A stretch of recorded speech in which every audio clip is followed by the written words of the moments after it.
desde la costa norte de Honduras, San Pedro Sula, al fin de la noche, la comparecencia profesional de interés nacional, la revelación producto de la investigación y las noticias del día, al fin de la noche. Desde este momento, por Maya Televisión, el canal de mayor cobertura en la televisión de Honduras. Ya con ustedes, el licenciado Arnulfo Aguilar. Amable teleaudiencia de Maya Televisión, sean bienvenidos a otra emisión del noticiario Al fin de la noche, desde la ciudad de San Pedro Sula.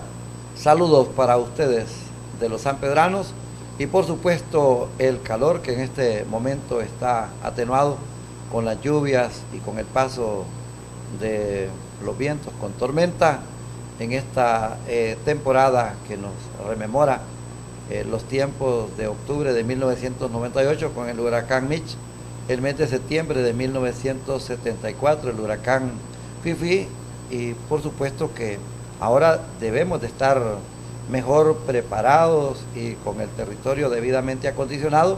Lamentable, ya hay un observatorio del territorio de Honduras de parte de la Universidad Nacional Autónoma de Honduras y de entrada nos han dicho que no hay nada preparado y que si llega a pasar un viento huracanado de 250 kilómetros por hora, como el que ha pasado por el Caribe y especialmente en el estado de Florida, allá en Estados Unidos de Norteamérica, volvería a ser los estragos del pasado y todavía peor.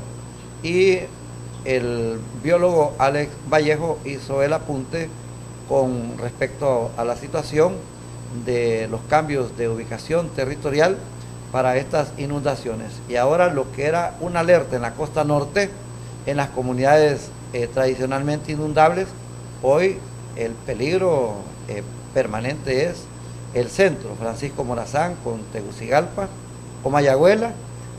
De manera increíble está reportando el Consejo Hondureño de la empresa privada casi 2.000 millones de lempiras en pérdida, cuando habíamos visto el puente de Choluteca como una imagen de ingeniería o de arquitectura emblemática.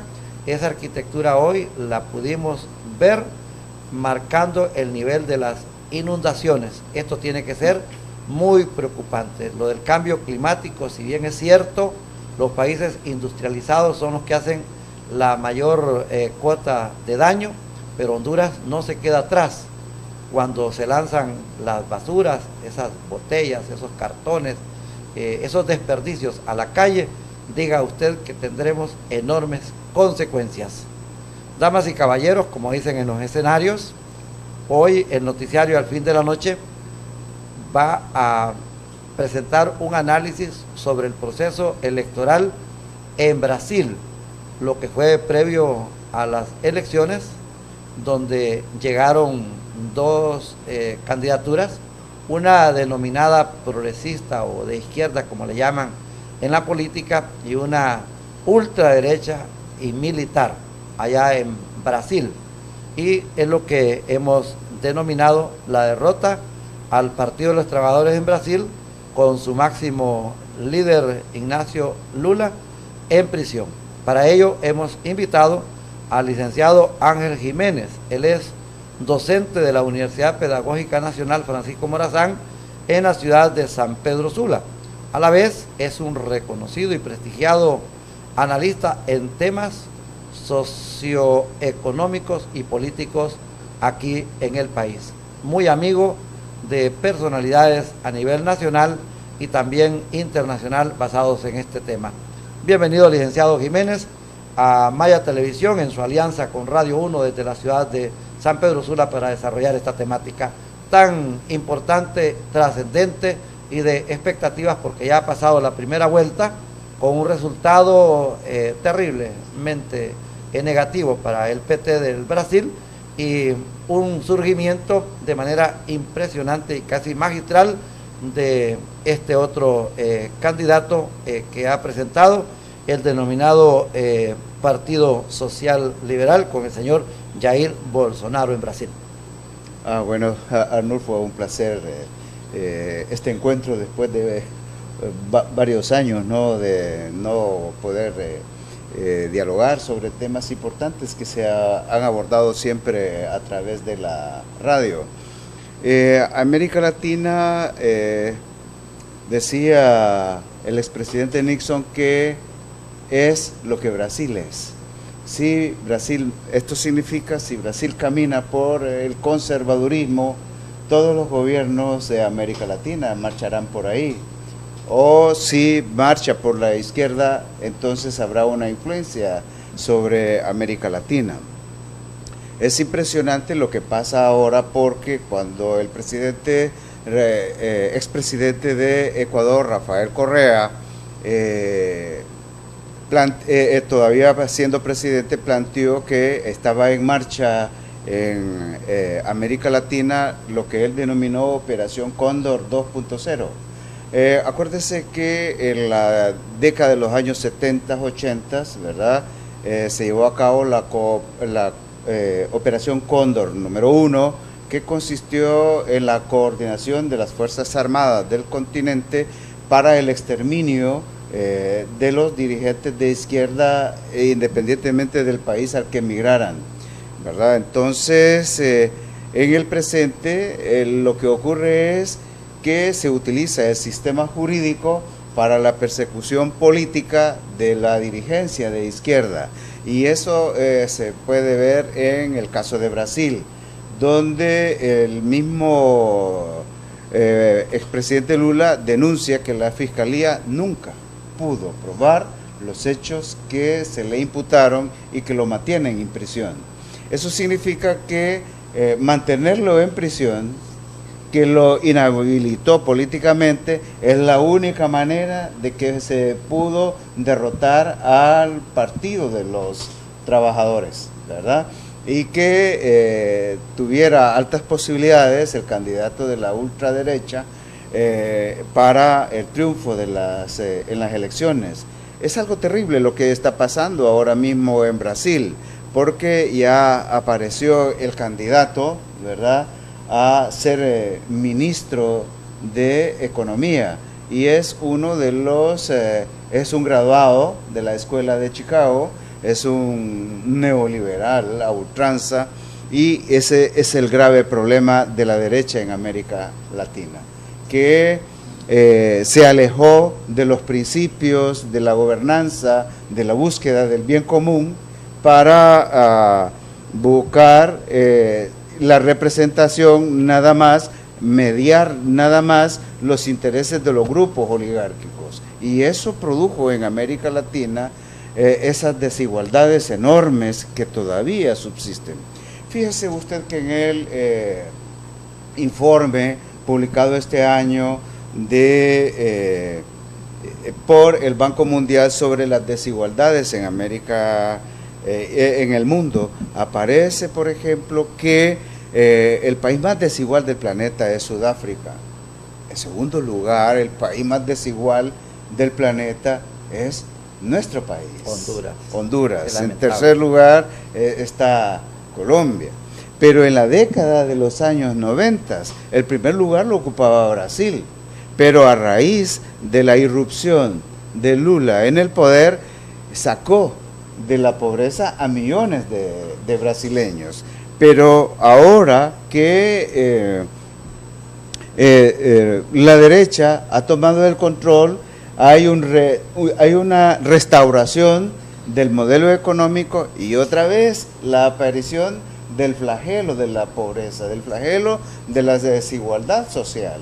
Incluso, por ejemplo, lo que salió publicado la semana pasada nos dice, bueno, no lo vas a creer, pero el país donde más crece la pobreza en América Latina en este momento es Argentina, ¿verdad?, donde se ha echado a perder todos los avances en materia económica y social que construyeron los gobiernos de los Kirchner, tanto de Néstor como de su esposa Cristina. Y usted va a ver ahí además en marcha con Cristina de la Operación Cóndor 2.0, porque a ella se le siguen juicios en los tribunales, ¿verdad?, para inhabilitarla políticamente, y lo mismo ocurre en Ecuador, que se le sigue un juicio contra el expresidente Correa para inhabilitarlo políticamente. Es decir, que se le aplica a él lo que él mismo denunció siendo presidente: la inhabilitación de los candidatos progresistas comprometidos con la construcción del bien común, ¿verdad? Utilizando los medios de los sistemas judiciales de estos países. Y lo mismo pasó con el presidente Lugo. Por supuesto, ¿verdad? Lo que ocurre es que con Lugo lo que hubo fue un golpe de Estado, ¿verdad? Entonces, sí, el cerco que se le pone a Venezuela, sí. Y en el caso de Venezuela, la situación llega hasta lo ridículo, ¿verdad? Porque se le juzga desde el exterior por un sistema jurídico montado en el exterior que no tiene ninguna autoridad para poder hacer ese juicio político contra Maduro. Es decir, que lo que ocurre en América Latina es sumamente lamentable, tomando en cuenta lo que le mencionaba hace unos momentos, ¿verdad? Las enormes desigualdades. Y al mismo tiempo hacen movimiento de piezas en Perú. También, con Ollanta Humala, luego con Fujimori, que lo mandan a la cárcel, lo sacan de la cárcel, pero lo meten a la cárcel, pero fíjese. Y ahora prensada también por la misma mano larga de la justicia, Keiko Fujimori. Sí, pero fíjese que en el caso de Perú es distinto, ¿verdad? Porque usted está viendo que son los propios gobernantes de derecha a los que alcanza la justicia. Eso es esperanzador, porque significa que el sistema judicial algo no hicieron bien. Está funcionando bien, porque desde el Congreso, por ejemplo, se le indulta a Fujimori y han ordenado volverlo a la cárcel, porque no estaba autorizado el Congreso para eso. Fue resultado de las componendas políticas con el expresidente, porque tenía causas pendientes por las que finalmente fue destituido, porque la mano negra de la constructora brasileña de Odebrecht entonces también corrompió. Lo que ocurre, por ejemplo, que en el caso nuestro, que también han intervenido los brasileños, especialmente en el concesionamiento de carreteras, en Panamá metieron preso, ¿verdad?, al exministro que lavó dinero, que recibió dinero por concesionamiento de carreteras, y en Honduras no, por la misma empresa que ganó eso. Y la situación de aquel presidente que desde aquí se miraba con buena óptica, Ricardo Martinelli, es de cárcel, primero fuera y ahora dentro. Así es, pero son países en el que sus estados, la institucionalidad, en el caso de Perú y en el caso de Panamá, la institucionalidad está funcionando. ¿Cuál será la excepción de Uruguay con el legado de Pepe Mujica? Mira, hay otro gobierno de izquierda, ¿verdad?, de Tabaré Vázquez. Entonces, es interesante, fíjese, la sociedad uruguaya.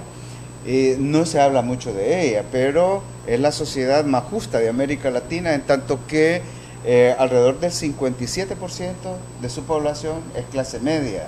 Eso significa que es una población bastante educada, que le es indiferente votar por candidatos que en el pasado fueron guerrilleros, ¿verdad?, que lucharon por la vía de las armas para construir una sociedad más justa, ¿verdad? Entonces, al ser más educada, puede seleccionar mejor a sus candidatos a la presidencia, ¿verdad? Por ejemplo, tienen una educación de buena calidad y gratuita hasta el sistema universitario. Y la clase media es más próxima a la italiana, ¿verdad? Pero usted no va a ver un caso así en América Latina, ¿verdad?, donde existe una enorme concentración de la riqueza y hay más de 200 millones en situación de pobreza, ¿verdad?, casi 300, no recuerdo exactamente la cifra en este momento, de los pobres, de los miserables en América Latina. Y en el caso nuestro eso es un escándalo, ¿no? Los datos publicados por el Instituto Nacional de Estadística, que es del gobierno, ¿verdad? No son cifras inventadas. Ellos tienen que decir la verdad porque están comprometidos con los organismos financieros a no manipular esos datos. Y el 68% de nuestra población vive muy mal. Es demasiado alto. Es demasiado alto. Por eso es que usted va a ver graves problemas hasta mentales en nuestra sociedad, porque, mire, en una sociedad quien más sufre es la clase media. 20% ha subido de lo que existía. El dato era de que cada 2 días se suicidan 3 personas. En Honduras subió el 20%, pero ese elevamiento es bien complicado y delicado porque está en niños y en adolescentes. No, es terrible. Uno puede ver esas angustias. Le decía, la clase media es la que más sufre porque vive angustiada en la posibilidad de descender, de caer y el deseo de permanecer y tener más, ¿verdad? Pero en nuestro medio ha descendido.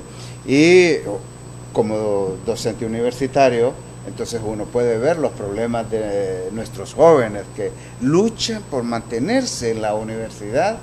A veces tienen únicamente para el pasaje, ¿verdad? Y máxime la comunidad universitaria que te atiende así es de docentes. Es de docentes. Y a veces, cuando uno reclama, ¿qué pasa? Que no está viniendo a la universidad, es que no tengo para el pasaje. Esas son las condiciones. Hay que llamarse a Mutis. Sí, claro, pero esto es una cosa que debe de ser denunciada, ¿verdad? Porque eso significa que... Es decir, en cuanto a la comprensión a la persona que le dijo a usted como profesor, no tenía para el pasaje, no tenía para comer. Y eso lo está diciendo el niño también en el colegio, lo está diciendo en la escuela. Por supuesto, mire, como nos hemos saltado de lo de Brasil para acá. No, pero es que usted dijo, y acertadamente, lo que el presidente Nixon manifestó, que lo que pasa en Brasil pasa en América Latina. Pasa en América ¿verdad? Latina. Entonces, y si ahí hay una restauración de la derecha, entonces se consolida la gobernanza de derecha en América Latina. Y ya sabemos qué pasa, ¿verdad? Son antirreformas, son antirreformistas, son capaces de vender todo lo que esté a su disposición. Sí, porque lo que ha adelantado el señor Jair Bolsonaro exactamente es la privatización de las principales instituciones públicas de Brasil. Sí. Habla de un combate frontal a la corrupción, pero ¿qué sería? ¿Combate o autocombate? Bueno, los corruptos suelen hablar de combate a la corrupción, pero como bandera política, como discurso demagógico para engañar al electorado, pero en la práctica ellos mismos son profundamente corruptos, ¿verdad? Eso es lo que en ciencia política se le llama demagogia, ¿no? El hecho de enarbolar una bandera que no van a realizar, ¿verdad? Porque operan en la dirección contraria. Y si no, nuestro país es el ejemplo clásico de eso, ¿no? 18% de impuesto al costo de la energía eléctrica, pero por otro lado, un bono para los que tienen una factura de 300 hacia abajo en kilovatios. Habría que ver si lo dan. Los sectores críticos lo consideran como un populismo demasiado. No, pero es que también hay que dudar, sí, y hay que ver, hay que investigar a cuántos de esos que les tienen el consumo menor de los 300 kilowatts, en realidad le va a salir el recibo con menos dinero, ¿verdad? Porque lo seguro es que le van a seguir cobrando lo mismo, ¿verdad? Y a otros sectores se nos incrementó, dicen del 18%, a mí me salió un poco más del 25% de incremento, entonces es falso. Bueno, pero lo de Argentina, con Mauricio Macri, al salir la señora Cristina Kirchner, se ha dado tanto que, recuerde usted, allá por el año 2002, los corralitos económicos en Argentina, está peor en este momento. Y ahora este señor Jair Bolsonaro anuncia que va a privatizar importantes instituciones. Entonces sería retroceder de lo que fue 2002 con Ignacio Lula, donde él logra una bonanza económica de Brasil extraordinaria. Usted lo mencionó y está en todos los indicadores que sacó de la pobreza no a miles, sino que a millones ante una crisis profunda. Y mire, a la misma oligarquía brasileña le fue muy bien con Lula, porque Lula abrió el mercado internacional para la producción brasileña, ¿verdad? Hay fuerte presencia de los productos brasileños en el continente africano, en la misma Asia, ¿verdad? Entonces, pero mire usted, cría cuervos, ¿no? Entonces, no les importa que haya hecho bien su trabajo, ¿verdad? Pero en el momento en que se necesitan deshacer de él y de su sucesora, lo hacen, ¿verdad? Ya dieron el golpe de Estado contra su sucesora. Está el licenciado Ángel Jiménez, amable teleaudiencia. Este ciudadano es muy práctico en su forma de exponer sus puntos de vista, sus ideas. Maneja una bandeja de información de Honduras y de los países de Latinoamérica y de todo el continente, y la puede trasladar perfectamente a Europa, a Asia y a África. Hoy quisiéramos nosotros detenernos para luego continuar y dejar en el tapete el último informe. Evo Morales presenta el primer lugar en la economía de Latinoamérica y el segundo lugar en la economía del continente americano. Pero en este momento hay ya también una cuña de presión para evitar lo que se llama la bonanza de Bolivia, donde no hay nada de Norteamérica, no hay nada de Estados Unidos. Evo los ha sacado. ¿Será esto positivo? ¿Será esto negativo ante los resultados? Y aparecen los grupos de presión evitando la reelección del señor Evo Morales. Maya Televisión, su noticiario al fin de la noche, analizando esta derrota en primera ronda del Partido de los Trabajadores en Brasil con Lula en prisión. Y nos acompaña este profesional del análisis socioeconómico político, Ángel Jiménez, que es docente de la Universidad Pedagógica Nacional de la ciudad de San Pedro Sula.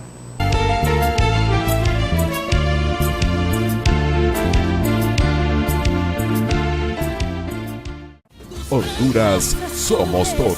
5 estrellas dentro de una franja blanca de paz, de alegría, de frescura y de bello cielo.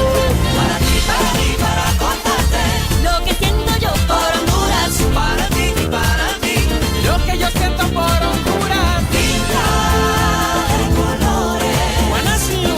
Siento la vida crecer. Pinta de colores. Honduras se crece, Honduras se alegra cuando vives mi país. Yo soy de Honduras.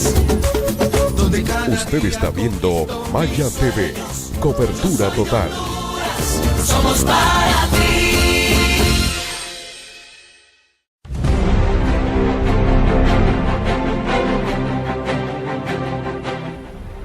¿Qué tal, amigos?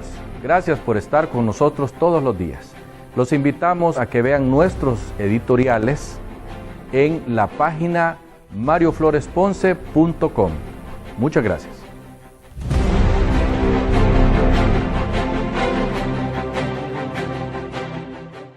Honduras somos todos.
Usted está viendo Maya TV, cobertura total.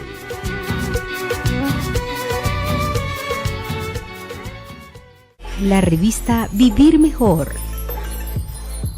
con la licenciada Nora Alonso, con segmentos de belleza, moda, cocina, aeróbicos, salud, culturales, palabras que forman y fortalecen tu vida. Con invitados de calidad abordamos diferentes temas de actualidad de nuestra vida diaria, dando lo mejor en cada segmento. Tu cita todos los sábados de 11 a.m. La revista Vivir Mejor por Maya TV.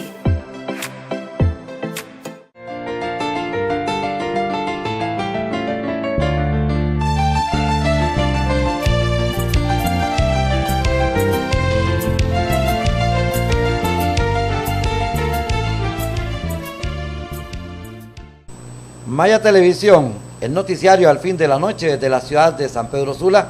Es un gran orgullo que esta compañía televisora hizo una alianza con el laboratorio taller de la Escuela de Locutores adscrita al Instituto Semioficial 1 de Diciembre, Radio 1 y sus emisoras aliadas para hacer esta transmisión con una temática fuera de lo común.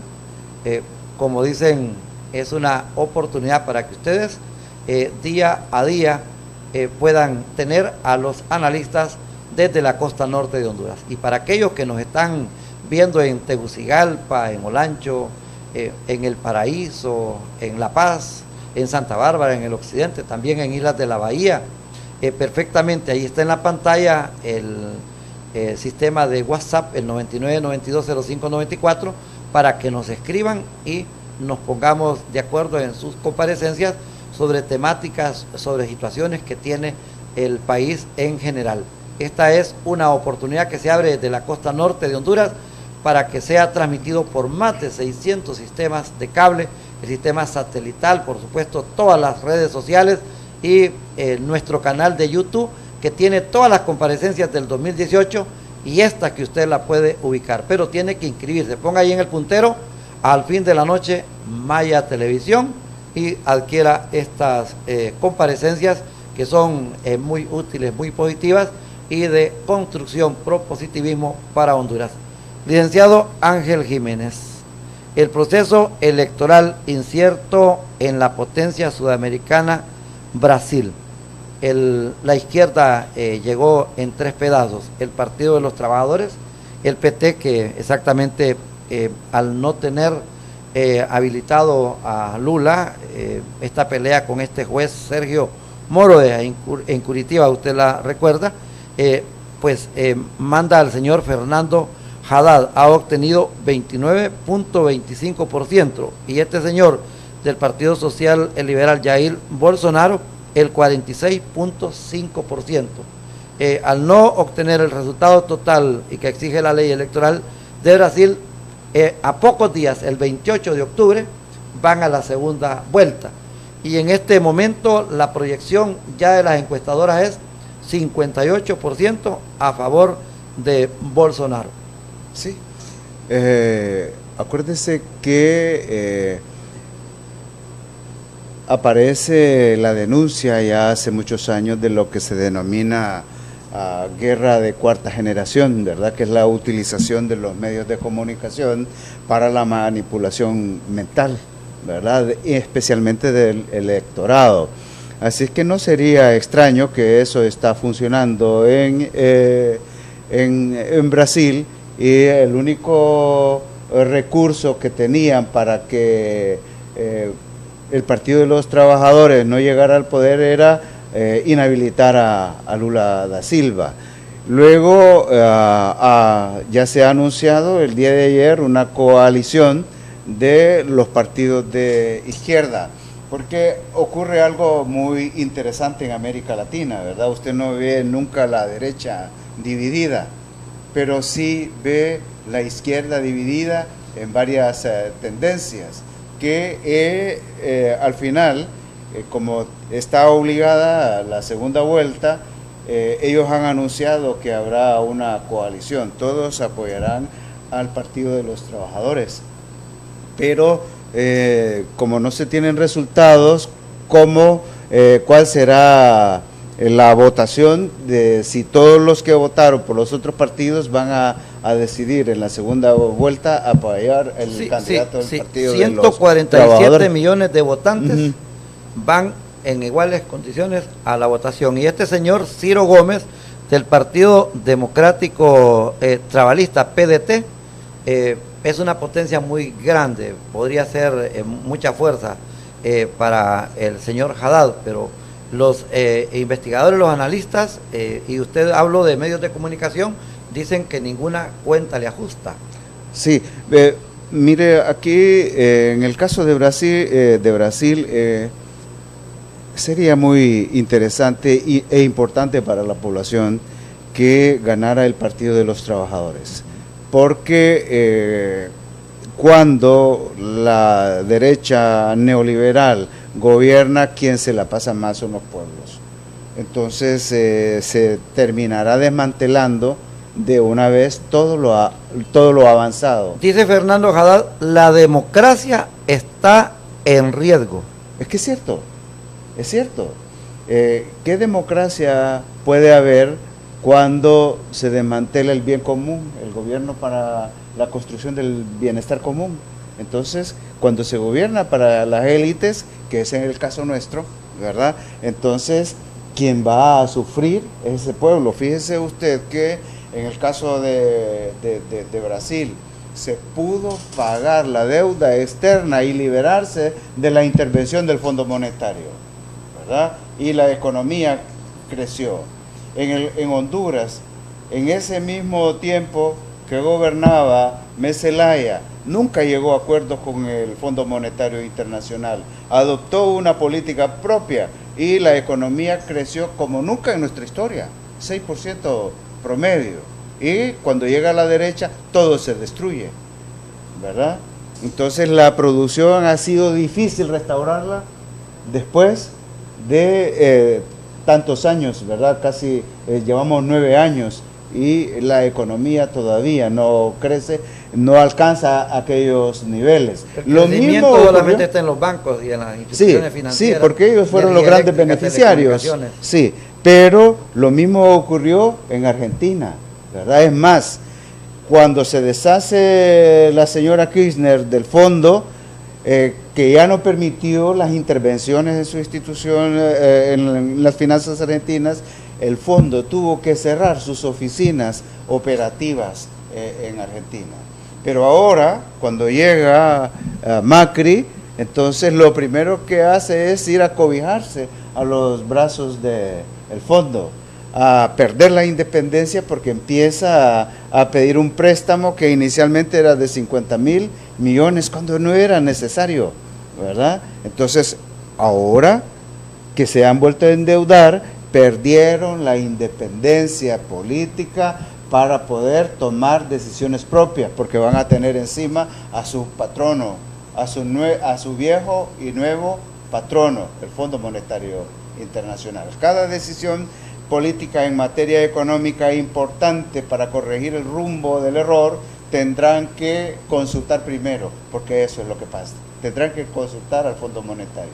Eso es algo terrible. Usted mencionaba, por ejemplo, el caso de Bolivia. De Bolivia. En el caso de Bolivia, es de las 3 economías que más crece. Las proyecciones incluso para el otro año, realizadas por el propio fondo, establece que crecerá un 4.2%. En sintonía con Centroamérica, era la de mayor crecimiento después de Costa Rica, era la de Nicaragua, proyectada para diciembre del 2018 hasta el 8%. Sí, pero con la crisis creada desde el exterior ahí, con los cómplices internos obviamente, entonces eso ya no va a ser posible, ¿verdad? Porque mire, he estudiado mucho el tema de los estados fallidos, y los estados fallidos pueden llegar a ese nivel donde la institucionalidad no funciona por causas internas de la gobernanza, pero pueden ser fracasados por las intervenciones foráneas, que ese es el caso de Nicaragua, que ese es el caso de Venezuela, y si este señor, que es muy inteligente, el presidente de Bolivia, Evo Morales, no tiene cuidado, le pueden provocar un conflicto de iguales magnitudes, ¿verdad? Porque la guerra es en primer lugar contra el pueblo. Cuando el pueblo pierde sus niveles de vida, entonces se vuelve contra sus gobernantes. ¿Qué encuentra usted en Nicaragua, el canal de Nicaragua? El caso de Venezuela, las reservas del Orinoco, el petróleo, y Brasil, también petróleo, el coltan, el mineral, la sí. riqueza del Amazonia.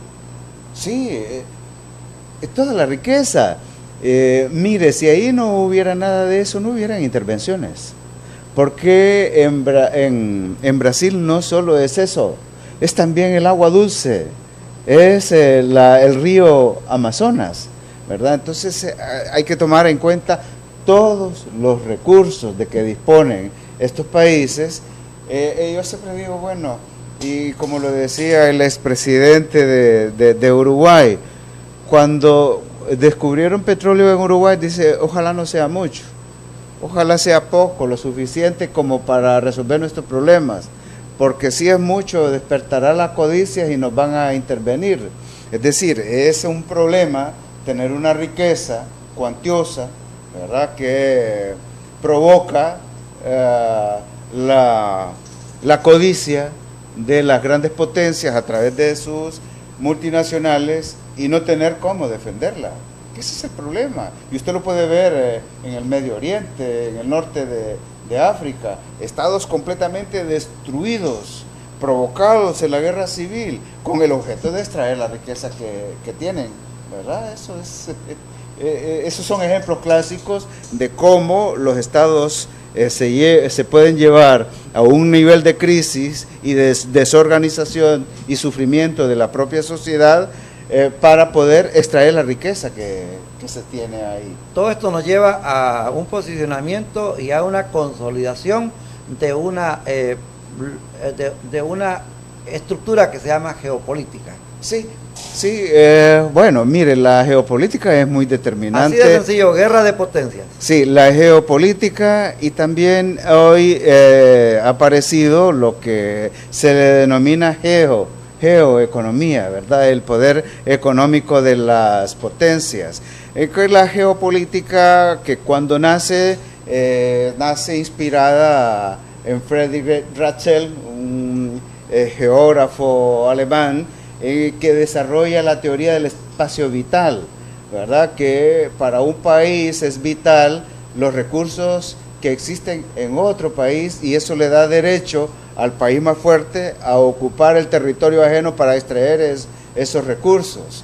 Pero eso no ha cambiado mucho, pero ha aparecido otra dinámica geoeconómica, que es la lucha por los mercados entre las potencias industrializadas, y esa expresión geoeconómica la veo usted ahora mismo en la confrontación que Estados Unidos tiene con China, con la Unión Europea, con Rusia, ¿verdad?, con la India, con todos aquellos que son competidores, ¿verdad?, o potenciales competidores, con la finalidad de ponerle freno a su crecimiento económico y obviamente a la expansión económica en la búsqueda de otros mercados. Eso es la geoeconomía, y es lo que está ocurriendo ahora mismo en el mundo. Pero a todo esto el pueblo gime, el pueblo sufre de una manera descarnada, inhumana, licenciado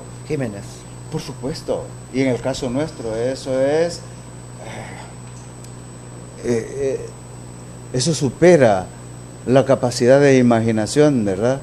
68% de nuestra gente está en extrema pobreza. Mire los flagelos que vienen ahí. Eso significa que al padecer de extrema pobreza hay una desnutrición infantil y adulta incluso, ¿verdad? Que el adulto desnutrido no tiene las capacidades físicas para desempeñar bien su trabajo. Por ejemplo, los campesinos mal alimentados, obviamente su productividad será muy baja cuando se dedica a su trabajo. Fíjese que hace años que trabajaba en el Bajo Aguán y los medios que siempre practican el terrorismo mediático en general, ¿no? No lo acuso a usted de eso, pero decía en aquel momento que los campesinos eran haraganes. Mercenarios, dice el doctor Nelson Ávila. Y es que lo son, ¿verdad? Coincido con él. Y hablaba en una cooperativa de campesinos y me decía uno de ellos, mire licenciado, y yo puedo trabajar todo el día en el campo, pero como mal, al siguiente día no me levanto. Entonces trabajo un poco cada día, pero siempre estoy trabajando. Es decir, porque está malnutrido por las condiciones de extrema pobreza en que vive nuestra gente. Entonces, en realidad, cuando se habla del bien común, es otro acto de demagogia, porque si se construyera el bien común, tuviéramos menos pobres en lugar de tener más. Y ese dato que se ha publicado en la primera semana de octubre, en el sentido que de cada 100 lempiras que se destina al presupuesto de salud pública, 49 van a un sitio denominado corrupción, y que está esto instalado en gente del Congreso Nacional, diputados, en las estructuras de la Corte Suprema de Justicia, y luego está en comerciantes que son del mismo redil.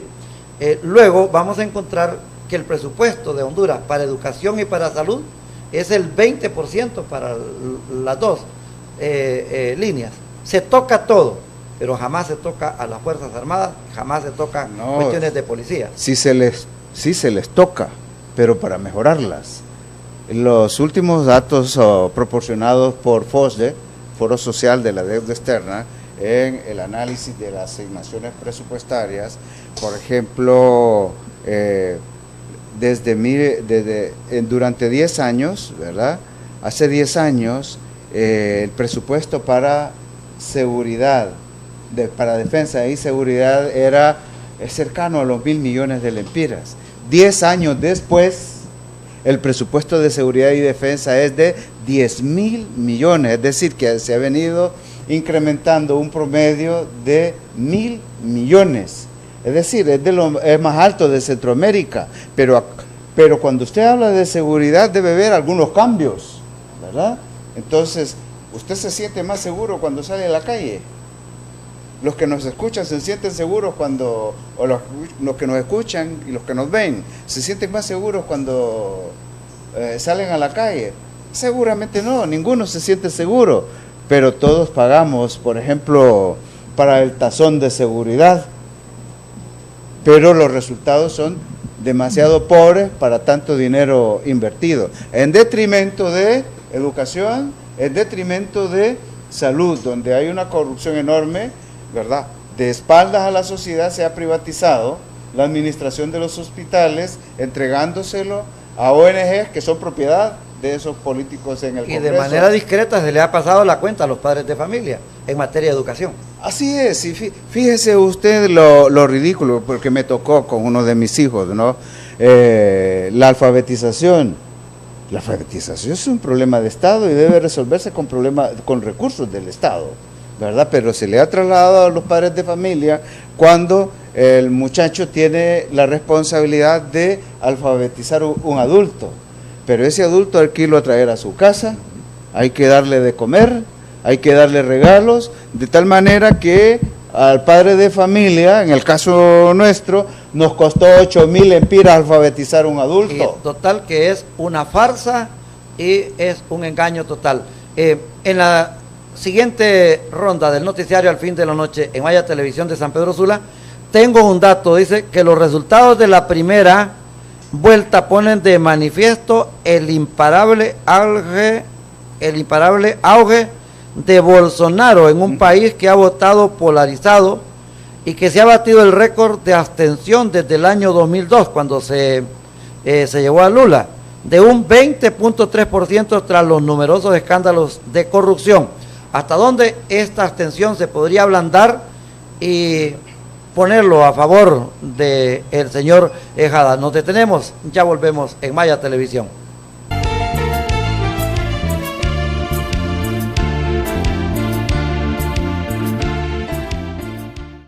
Honduras somos todos. 5 estrellas dentro de una franja blanca de paz, de alegría, de frescura y de bello cielo. Para ti, para contarte lo que siento yo por Honduras. Para ti y para ti, lo que yo siento por Honduras. Pinta de colores, Guanacio. Siento la vida crecer. Pinta de colores, Honduras se crece, Honduras se alegra cuando vives mi país. Yo soy de Honduras. Donde cada Usted está viendo Maya TV, cobertura total. somos para ti.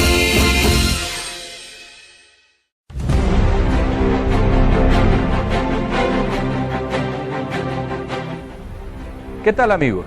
Gracias por estar con nosotros todos los días. Los invitamos a que vean nuestros editoriales en la página mariofloresponce.com. Muchas gracias.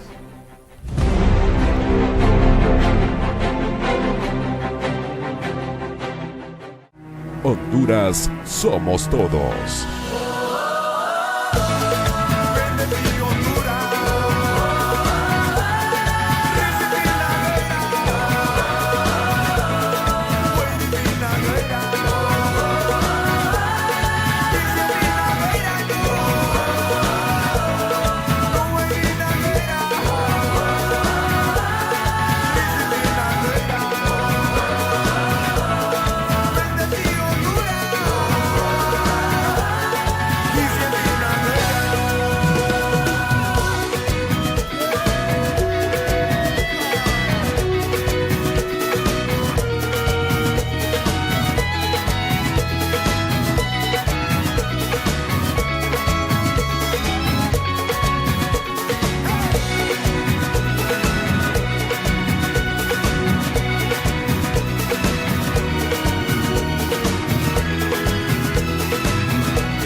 Usted está viendo Maya TV, cobertura total.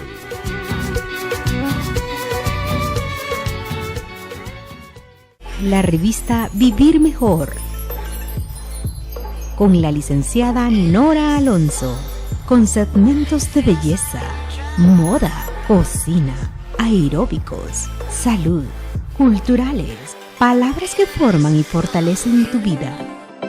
Con invitados de calidad abordamos diferentes temas de actualidad de nuestra vida diaria, dando lo mejor en cada segmento. Tu cita todos los sábados de 11 a.m. La revista Vivir Mejor por Maya TV.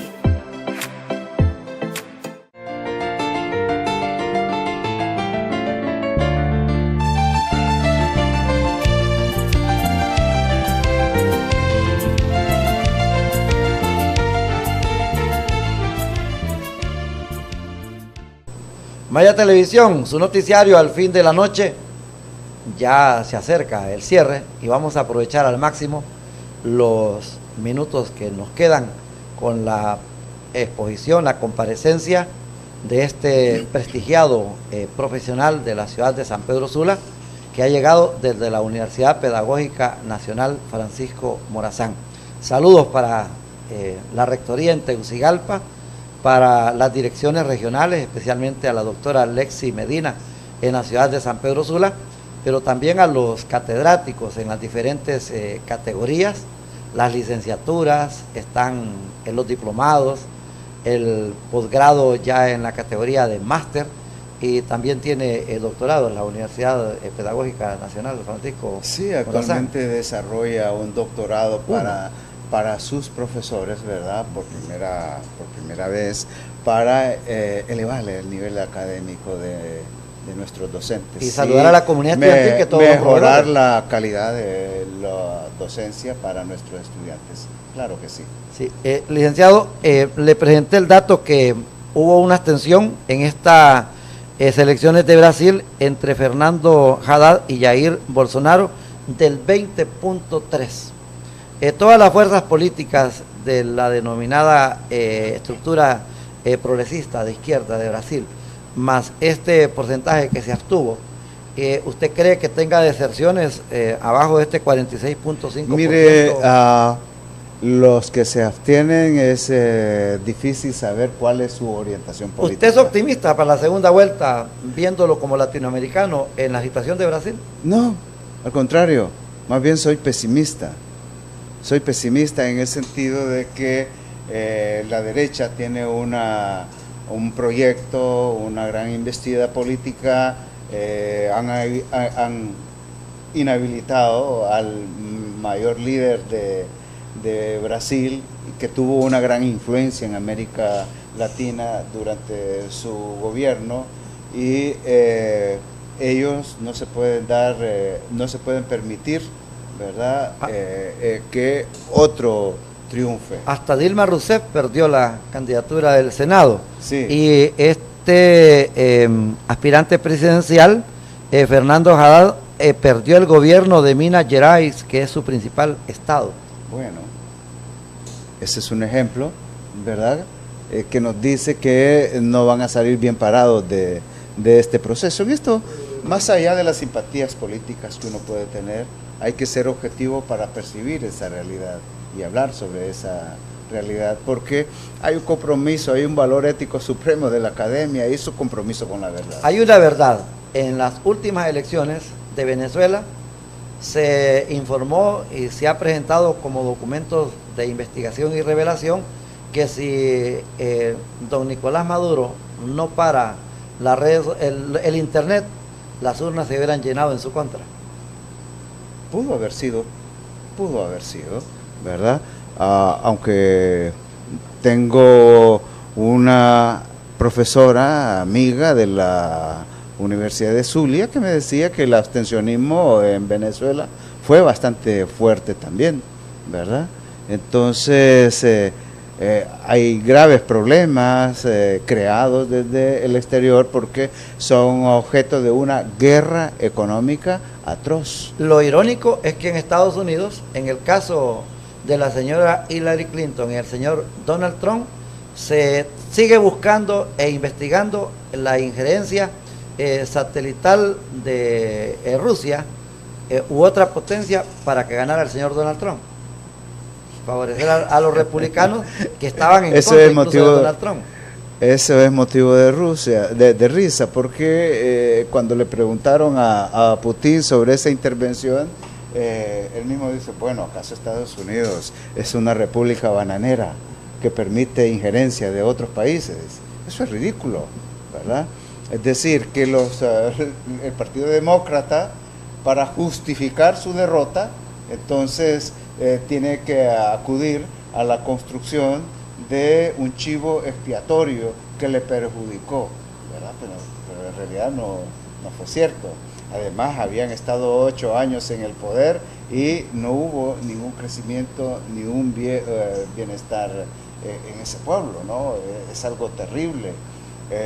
Y ahora mismo se publicaba ayer que en Estados Unidos se ha incrementado, a pesar de que hay un crecimiento económico, pero no todos están disfrutando de ese crecimiento económico, y que en algunas ciudades más bien ha crecido la población de los sin techo, ¿verdad? De gente, están hablando de más de 500,000 de personas en el país más rico del planeta, que duermen en la calle, ¿verdad?, en cartones, pero sí que se parece, viven como la gente que vive en nuestros bordos, en el país más rico del planeta, a pesar de que la economía está creciendo.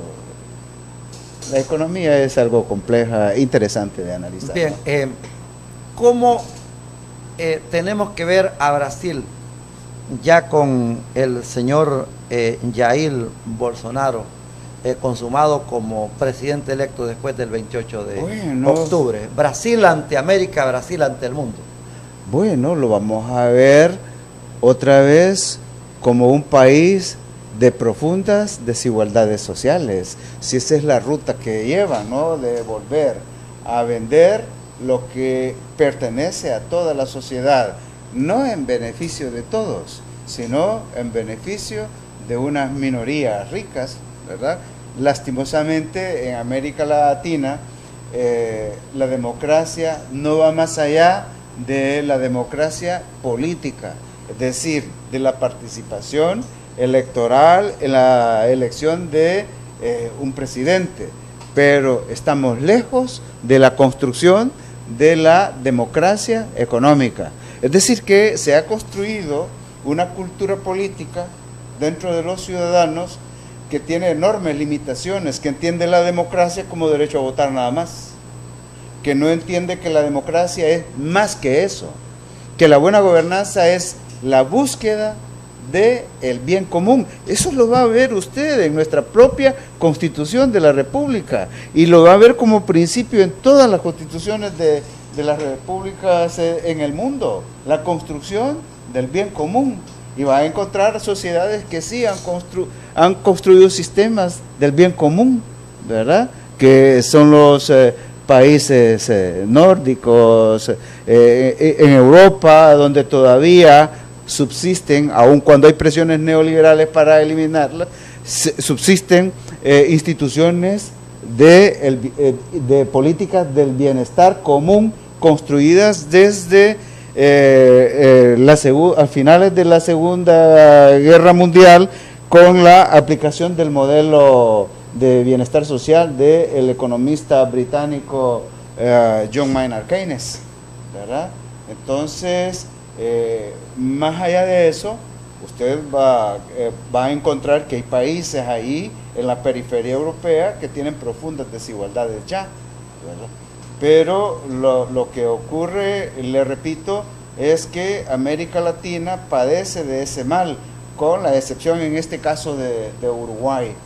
Y los países que luchan por la construcción de ese bien común, entonces ve usted cómo son objeto del ataque, el debilitamiento de los estados, de guerras económicas para restaurar la gobernanza a favor de los gobiernos ultraconservadores, neoliberales, que después atentan contra sus propios electores porque esos proyectos los conducen a la miseria. Un pequeño detalle, sabe que Costa Rica tiene manifestaciones gigantescas, protestando contra medidas fiscales. Así es, pero son gigantescas. ¿Por qué será eso? Bueno, ya hay, eso significa... El bipartidismo caído completamente. No, esas manifestaciones son el reflejo de que hay un ciudadano educado que sí sabe que la democracia no es solo la participación electoral, sino que es disfrutar de los resultados del crecimiento económico, de la búsqueda del bien común. Y si se manifiestan, ¿verdad?, contra esos incrementos de tarifa, contra incrementos a los impuestos, es porque están conscientes que eso les perjudica, ¿verdad?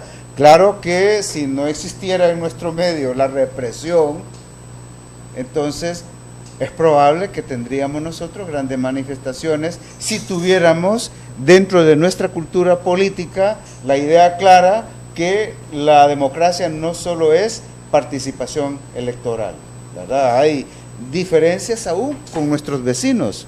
Sí. Honduras y los países de Centroamérica han tenido una relación estrecha y de beneficios con Brasil. Sí. ¿Cómo continuará esto? ¿Cómo se podrá recuperar? Porque Honduras prácticamente todo lo tiene perdido. Digamos, las inversiones en la construcción de represas, el caso de Jicatuyo, de los Llanitos. Mire, hay una página web de una empresa que se llama America Data. Entonces aparece, por ejemplo, que de 140 en este año, de 140 proyectos de industrias en Centroamérica. El único excluido donde no se registra ninguna industria nueva somos nosotros. Pero Costa Rica tiene 80 nuevas industrias. Es país atractivo, ¿verdad?